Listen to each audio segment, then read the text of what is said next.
রাসূলুল্লাহ জান্নাতি পোশাক কে সর্বপ্রথম পাবে, কে পরবে?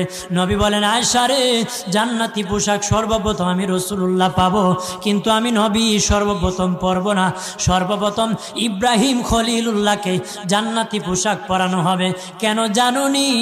ইব্রাহিম নবীকে নমরুদের আগুনে যখন ফেলে দেওয়া হয়েছিল, দুনিয়ার সব ছেড়ে দিয়েছিল, বাড়ি ছেড়ে দিয়েছিল, সম্পদ ছেড়ে দিয়েছিল, মা বাবা ছেড়ে দিয়েছিল, এমনকি গায়ের জামাও যখন খুলে নেয়, ইব্রাহিম কয়েক কাপড় ছেড়ে দিতে পারি, আমার আসমানের মালিককে ছেড়ে দিতে পারি না।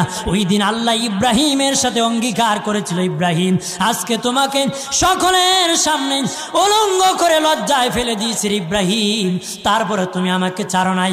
আমি কিয়ামতের দিন সকলের সামনে মুসলমান, বেঈমান, কাফের, নাস্তিক যারা তোমাকে উলঙ্গ করেছিল তাদের সামনে আমি আল্লাহ আনুষ্ঠানিকভাবে তোমাকে কাপড় পরায়া দিব।